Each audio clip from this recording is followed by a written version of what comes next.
Yo, what's good in the web? This your man Q back again with part 2 of my retro NES games. It might be a slight minute from the last video to this video, but I recorded them both at the same time. I just didn't want to make it a whole full hour of me babbling off. Put a link up in the description or like one of these info cards somewhere over here if you want to go back and take a look at the other video, the part 1, to catch up or see some of the other NES games that's in my collection. So by no further ado, we going right into Commando. And Commando was one of these games that I remember playing years and years ago, and one of my neighbors had it. Like, everybody and their grandmama legitimately had a Nintendo. And you know you're getting old, or you know your parents is kind of old when they only call Nintendo. It could be an Xbox. Boy, you out there playing, you got that new Nintendo? Commando was one of those games my neighbor had, the little homie Lewis. And I remember Commando being like, you would go and hide around different like land masses or things in the desert, and then you would just shoot. I mean, in hindsight now, it's just blocks with little pea shooters shooting. But back in the 80s, this was before the 90s. This was before Super Nintendo.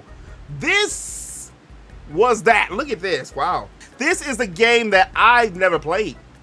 Stealth. I don't even know where I've got this from. It's an Activision game, and I don't even know. I'm assuming that it's going to be one of those games that's like your combat shooter, but in aerial, like with Space Invaders.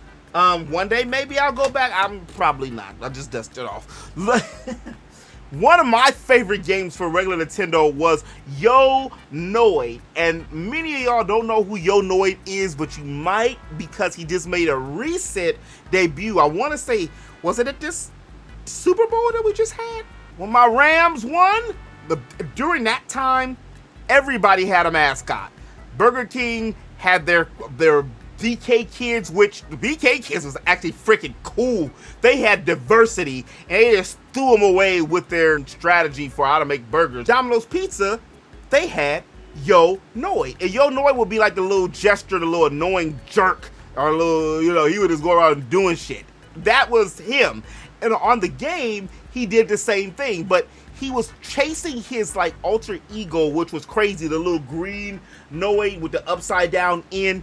I don't believe it had anything to do with a princess. You used to get pizzas and stuff that would be like you would think you were Ninja Turtles, that you would think that would give you like boosts and different things, but it was actually a really good game. And the reason why it was one of my favorites, because I always tried to rent it, and every time I wanted to go to rent the game, I could never find it, and then I was finally able to get it. I still haven't beat it. Now, I might one day go back and do like a nostalgic hook up the Nintendo with all these extra cords and pieces. I don't have any right here, like all these different, hook up and stuff with my little dongles and stuff. I bought one not too long ago to play my retro systems. Then we have Double Dragon, which is 2, which is my favorite Double Dragon game. 3 was pretty cool, but 2 was a game I think I traded in for something way long time ago. Like at a pawn shop or something, I flipped something with it or something.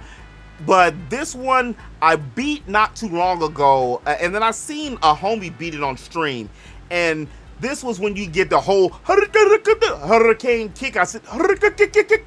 Well, you got the hurricane kick. I can't remember who I like playing with more, Billy or Tommy Lee, but one of their girls got stolen, so you have to go back, and it was your classic punch, like Skull Girls kind of game, and that's where they got the formula was Double Dragon. Nothing need to be said, but we used to get up to the front of the screen and actually shoot. This started the anger with hating Nintendo with their games. Like this, you lose and the dog laughs at you, it hurts your pride. I'm noticing a theme with most of my favorite games, they got purple in it. DuckTales, one of my all-time favorite games and cartoons, is up there for me with Chip and Dale Rescue Rangers. It's up there with me for Ninja Turtles, and I'm not just talking about the game, I'm just talking about the IP in itself, because during the 80s and during the 90s, those franchises and IPs were into games, they were into comics, they were into movies, they were into, remember they had a movie, I think I still have it on VHS, it was the where they made the wish, where it was the 3 wishes and stuff, where they were helping the genie. And this game does what Scrooge McDuck does. He going around looking for treasure and money. They did a re-up of this game, what was it, a remaster, what was it, about 2-3 years ago? And it actually was a really big success, and they added a few extras into it. He didn't talk, but I guess you don't really necessarily need Scrooge McDuck to talk. If you haven't even seen the new cartoon is also really good too, for the DuckTales, which that dropped about 2 or 3 years ago. But this one is one of my all-time favorites, and when I'm thinking about it and talking about it, I was thinking about Scrooge McDuck doing this thing on his cane, and he would, the way his body would be, like he was using the cane as a pogo stick, but he would do this little shake.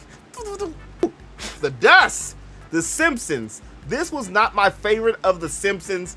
I wanted the arcade game Simpsons. I used to go to the arcade. Arcade Kids is the place you would put coins, quarters. Those are silver pieces that we used to know as money, into machines, and then we play a game. The bad thing about it is the older kids, or people who knew how to play it, even the adults, will be sitting there in front of the game, and you couldn't get it, or you would have to watch. I seen Bucky O'Hare game like that. The Simpsons and the Ninja Turtles were like some of the most popular ones, and of course, Street Fighter 2. Like, of course, Street Fighter 2. This game was not. This one, I actually like Krusty's Funhouse a lot more than this one. This one was really just going around. I think this is the one you were going around just fighting the mutants and stuff. It wasn't a bad game, because this is when I actually watched The Simpsons. I ain't watched The Simpsons in close to 15-20 years, because it kind of got stale. That's kind of how this particular game felt for me. Sorry if that was somebody's favorite game. Where's Waldo? There he is. I really don't know where Waldo is, other than right there in the front. But just like Carmen Sandiego, Where's Waldo explains itself. The whole game was just a series of pictures, and you just had to sort out and find out where's Waldo. I rented this game, and it wasn't as fun as I thought it was going to be, but when I got an opportunity to pick it up for like $5, why not? Why not? This one, a friend told me about when I was doing some research years ago on the original Metal Gear, and here's one of them. This is Snake's Revenge. I think I got the original Metal Gear I did a while ago. I haven't played this one, but when I found out that it was, you know, within that whole thing, and I'm not sure if this is this one. It might be, because this isn't Konami, this is Ultra. I would have to double check, but from what I had thought, that this one was one of the original Metal Gears, so somebody would have to let me know on that one. Does anything to be said about Excite Bike, Make Tracks, Wheelies? One of the first Nintendo games of its kind like this. What is this? Is advertising on this one, matter of fact. It was a hard game. The Muppets was a hard game. This was another game that it had a series of games within the games, much like from part 1 of the NES games. This one had like a few things like you had to do as another character, and then it was okay. I ended up getting this from like the local mom and pop's gaming store, because it was like $5 or $10. Again, I was trying to boast my collection up at the time. Here's another one of my favorites, and I mentioned this one too. See, I couldn't even get it. I have a name on it. This was during Bugs Bunny's 50th birthday. This kid's probably 80, 90 now. My God. This was one of my favorite games. A game also my grandmother bought me, and this one was Bugs Bunny Had a Birthday Party. and everybody was hating on him. So all his villains came after him. All his homies came after him to try to spoil his birthday. At the end of the game, come to find out, they weren't trying to spoil his birthday. They were trying to just wish him a happy birthday. And it was a surprise to get him to his place. What a way to end the game. It took years to beat this game. No memory card, y'all. No save spots. You lose, you done. You don't use it, you lose it. You done. This is that one. This is not the original, I don't believe. This is not the original. My uncle had the original Mike Tyson's Punch-Out, where you actually fight Mike Tyson. I think this is the one that they changed it. Ooh, I just realized, look at 1985. They just changed this one to where I think it's the Sandman at the end of the game, but I think the Mike Tyson's Punch-Out one is worth a couple rupees. Kirby, before Kirby came on regular Nintendo, Kirby actually came from the Game Boy in like 89, might be 88, 89, around that time. Then when he made his adaptation and transferred over to the NES, that's when he was pink. Because before that, he was white. Which does make sense now, I guess, because if he's around clouds and other things and stuff like that, why not just make him pink? The game is basically, for the most part, the same as the Game Boy game, except the fact that it's in color and he's pink. Really a fun game. I know I don't talk about it all the time because I don't really thrust all my oh god, that sounds so bad. I don't really push all my favorite stuff forward a lot of times, but Kirby is legit one of my favorite Nintendo IPs and characters. I used to play with him a lot in Smash Bros. It used to be like my number 2. It was him and Mario, and then it was him, Mario, and Link and Ness, but I just started getting blown out of the water with Kirby. But this is a good game. Tiny Toon Adventures was my favorite game for years. And this was one of those games where I remember my mom ordered it from JCPenney's for me. And I want to say we had just moved. It was the summer of 1992. And we moved from LA because LA had a whole bunch of stuff happen. At that time, we had a crackhead that was our neighbor. And he stole all my shit. A lot of my games. But how we knew it was him that did it, you couldn't prove it because we went out of town, is because he was a nice crackhead. Ain't too many of them. He went and picked and chose what he wanted to take. He took the color TV, but he didn't take the black and white TV, and he left my regular Nintendo, but he took the piece to the RF switch to Nintendo.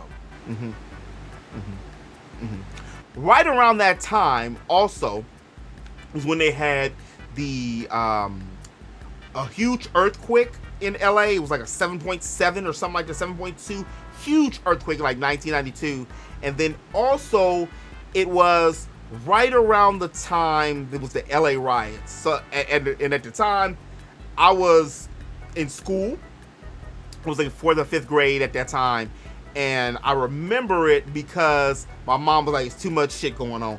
I'ma move. And it's hard to try to raise a son as a single parent here in the heart of Los Angeles. So we moved from South Central. I remember a teacher told her, she was like, your son's a smart kid.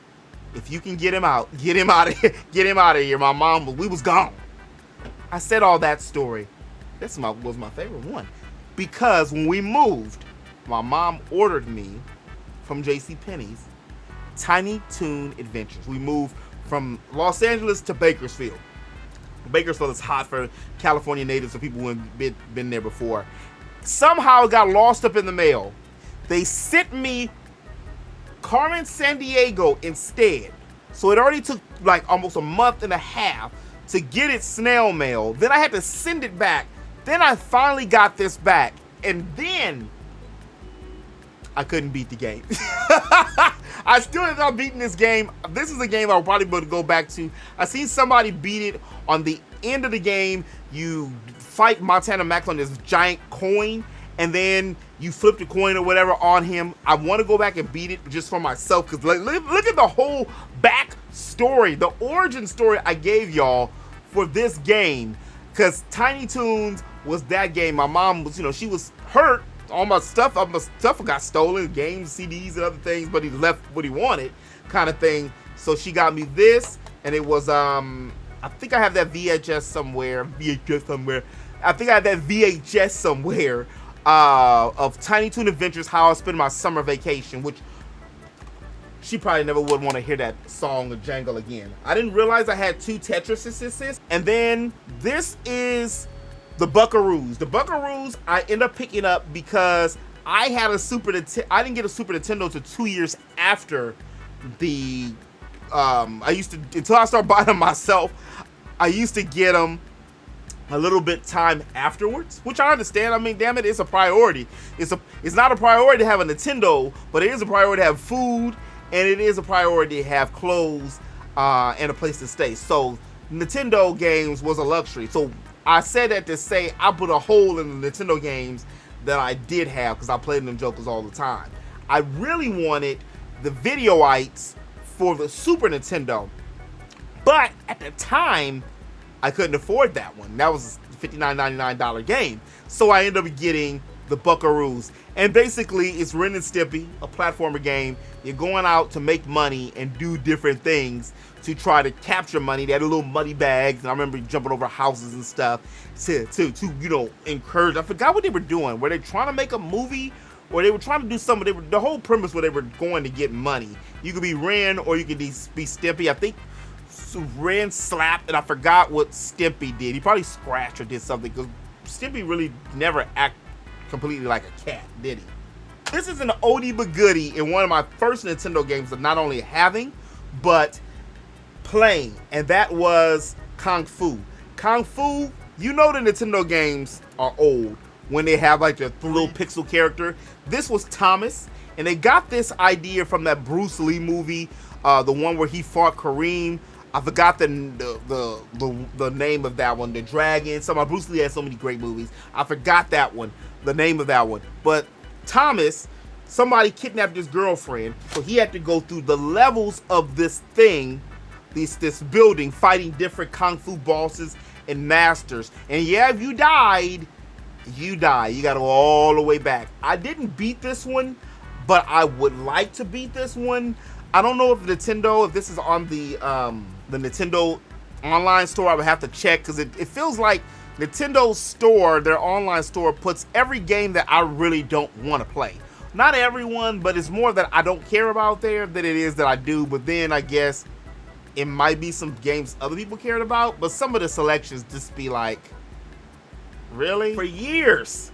Chip 'n Dale Rescue Rangers, another purple title game with my name on the back. Sometimes some cry. Much like Tiny Toons, this was an origin story behind this. Chip 'n Dale was my favorite cartoon for a long time, and I used to watch the Disney block they used to have with DuckTales, Chip 'n Dale, and then Tailspin would be then Darkwing Duck. Those were the 3 o'clock block that was then in the early 90s, late 80s, early 90s. It first was Gummy Bears, magic and mystery, a part of their history, along with the secret of gummy berry juice. And then it was DuckTales, woo, and that came on at 3:30. And then sometimes, and then Spin It. This was the new kid on the block. But before this, it was this. And this was that one. Play with 1 or 2 players, and you're going to get Gadget. Of course, it was the princess. I mean, so glad that women actually can do something in a video game now, because in the 80s and 90s, it was just princess or not at all. like for real, if you wasn't being rescued, you were just SOL. You had like 6 to 8 stages on this, and of course, the end character was Fat Cat. I got to the end where I got to Fat Cat, but Fat Cat beat me up with these cigars. He would flick your cigar or whatever, and I guess the little ashes would cut you up. But this was one of my favorite games. I love to go back one day. I think this is on the Nintendo Online and play it with some peoples. Tailspin, I have a nice memory with Tailspin. One of the girls who got away, we used to come to my room and watch me play Tailspin. It was my mother's friend's younger sister, and me and her liked each other a lot. But what had happened was, I moved. But I still have the memories, and I still got Tailspin. So every time I think about Tailspin and that stage that I was on, I always think about that lady in Tailspin. I did beat Tailspin. You fight Don Cornarch at the end, and Tailspin was another one of the great series, and they did have the whole L-I-V-E live. Like, they started a whole Toontown and everything dedicated to not just Tailspin, but Chippendale Rescue Rangers, DuckTales, Gummy Bears. This was Toontown. Like, that was when I first went to Disneyland, was when they first introduced Toontown, and Baloo was one of the headliners for that. Because I had the original Final Fantasy, you know I had to go out and find the original Dragon Warrior. I want to go back and play all of them one day, but I would probably just run through them. I would love to see a remake, and maybe I'll play. I've got a little spoiled now with voice acting, while I want to hear the characters talk. I mean, I don't mind doing voices, but if you're doing a voice for every character on a role-playing game, or every game you play, hurt your box. Hurt your voice box up a little bit. Mike Jones! That was his name. I thought Mike Jones from Star Tropics, one of Nintendo's forgotten IPs, was going to get into Smash Brothers. They actually make mention of him. I believe it's in Melee. If it's not in Melee, it's definitely Brawl. And Star Tropics is basically very similar to Earthbound, which is Mother. And Mike Jones does a yo-yo. He does a bat. He's an American kid. And I'm not sure if it was aliens, but it was something that's strange that happened on this island. I didn't get a chance to beat this, but this is one I would go back and play. And I didn't want him in Smash Brothers as well. But with an addition of Ness, why not? You don't need him. Although I would have rather have Mike Jones than have Lucas, but it was just easier. Rad Racer 2. Rad Racer 1, if you can see right here, is the one I was really like, but 2 was good too. I remember renting both of them, but if you could see it where it says Square. You can see it right there. But it is a Square game. You can barely see it. This one's a little scuffed up. That was not me that colored this, I promise. You know, this one had more tracks and it was faster, but I always remember that trip to Vegas on the original one. For those of y'all who have played the Rad Racer series and was during that time, it was kind of like Cruising USA. It was like one of those, it was like, you know, those racing games at that time. It was this game when the night changed, it was just a whole, it was everything. This, we finally got it. Woo, good catch. This was the arcade game. Although it didn't have all the glit and glam of the real arcade game, the coin-op arcade game had, this one was the one that we wanted. The only thing was, and for me, it was a little bit too little, too late. The time this one came out, I was playing something else or renting something else, and I don't want to say I was over the turtle fad, but I was already past this. I think they were already going on to 3, which was kind of very similar to the arcade game as well. But this was the one we wanted, where you, Michelangelo, Donatello, Leonardo, Raphael, and you're fighting against Shredder in like a very arcade setting. And that's when Bebop comes in and Rocksteady. This was a great game.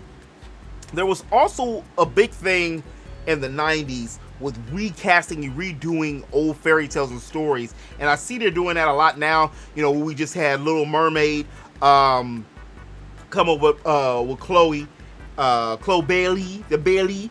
And I brought that up because don't be surprised if they do a new Peter Pan again. I'm not sure if any of y'all remember Peter Pan. Look at that, that's a THQ game. Some of these game companies been around for years, y'all. Fox's Peter Pan, it was really good. It was really good. Like, Peter Pan, it was more adult. Like, Hook was like a killer. And it was a dark cartoon. I think it came out like 4:30 or something like that. It reminded me a lot of like Pirates of Dark Water, but then they were around the same time, and it was just a really good platforming game, adventure type game that paired up really well with the cartoon. They should have made some action figures. You can't go wrong with the Ghosts and Goblins, and I'm glad that they made a remake of Ghosts and Goblins, which was what Maxwell for PS2. And then, have they done anything else with Ghosts and Goblins? Ghosts and Goblins used to be one of the go-tos. Like, you used to look at it like, Capcom, what are you doing? Where are you at, Capcom? There's more to life than just Resident Evil. You know? What happened to Mega Man? You're not even known for Mega Man anymore. It's crazy. That was your mascot. You're known now basically for Resident Evil, which is your moneymaker. I get it, but damn, you would think you had time to make some other games like Ghosts and Ghouls? All these Disney games with the licenses? This was the track and field one, the 3 one that came where you got the Mario, the track and field, and the Duck Hunt. Hiding way over here is Solstice. And I don't know where my Dragon Spirit game is. I don't know where that game is, or my Little Nemo. I was looking to see where I could find them. So those 2 are really great games. 2 of my favorite games also. Dragon, I got Solstice, Pirates, not of Darkwater, the Skull and Crossbones Pirates, Bugs Bunny's Birthday Blowout, and I got like 4 games at one time. I mean, 4 games for $40 around that time, or $50, and my grandmother was out here thinking that was, you know, at that time, like, boy, I ain't spending all this money, but she'd be proud to know that I still got them to this day, still in working condition. They dusty, but still in working condition. Solstice was an RPG before I knew what the hell an RPG was. It was a Zelda adventure type RPG game where you would have to move things and use thunder and crystals and different things with the floors falling. I would like to go back and play this game now because I just think that it would be such a great adventure to go back and gotta relive this nostalgic feeling that I had 20 years later for a game that I was not able to beat. Also, just out of the spirit of my grandmother, you know what I'm saying? Because I never beat this game. I did beat Dragon Spirit, which Dragon Spirit was just an amazing, amazing game. You're a dragon, you beat the game, and then you'll turn into a greater dragon, and it had a story within it. It just was an amazing game as well. Little Nemo always resonated with me because of the fact that you threw candy and you were able to transform into these different beings. Of course, you had to go and find the princess, and you meet Flip, who was the cigar smoking toad type guy, who was your lead guy, who would tell you that you needed this candy to turn into a platypus or to be able to turn into this kind of character, and you would use these abilities to almost kind of Metroidvania yourself with learning and picking up new moves and skills in order to, you know, go to the next stage, which was the next part to get closer to the princess, Camille. That paired with the movie at the time, which almost was like, if you want to call it a Studio Ghibli, before Studio Ghibli, I forgot the animation company that made it, but it kind of reminds you of that. That's what really made me really like it. Also, because of the fact I rented the game Little Nemo a lot, so I was kind of like, couldn't get past this certain part. If they had memory cards back in the day, most of the games that I would have played, I probably would already beat. Paperboy, we all know about Paperboy. Paperboy, and I ain't talking about off of Atlanta. I'm talking about Paperboy. You throw the paper, and you got the neighbors running behind you. This was one of the hottest games on the NES back in the day. Repeat, this was one of the hottest games on the NES back in the day. It's crazy to think about it now, but this was that game. Just going up and down and trying to get the paper to be thrown on in front of the houses at the right time. It's a lot harder than it sounded, especially back in the day when you only had 2 buttons. Well, start, select, don't count really, but you only got an A and a B. Good thing I had grown man hands then, but still, it didn't help. I didn't beat it. I think I mentioned Mappy Land earlier. Mappy Land was fun. Mappy Land, you actually got a chance to play with the female character. She followed you around. And I don't really know the real premise other than I think you were running from like a bad guy or a villain. And I don't know if it was the officer you were running from, but I know he came in on some of the scenes with it, or it might have been the cat. But it was like a platform adventure type game, and you would jump from one area to the other collecting coins or other items. But I remember it was kind of easy, and I was able to kind of go through each stage pretty fast, but I didn't beat it. You know how it was one of them games kind of like Bubble Bobble, which I don't know where that's at either, or Bubble Bubble too, where you get so far in the game, but you really weren't that far in the game. And then we're gonna wrap this up with Super Mario Brothers 2. We talked about this on part 1, that this is basically just Doki Doki. And I'm surprised and shocked and hurt that we haven't got Wart or the Mouser on Smash Brothers. Wart is the perfect candidate. If Sakurai ever wants to come out of retirement, other than Geno, I would still say that Wart would be a good character to jump in. There's a few other titles besides Dragon Spirit and Nemo that I don't know, and Bubble that I don't know where they're at. But if I do find them and I have I'll start getting a few more games, because I think I had 70 or something all together. This is 50-ish.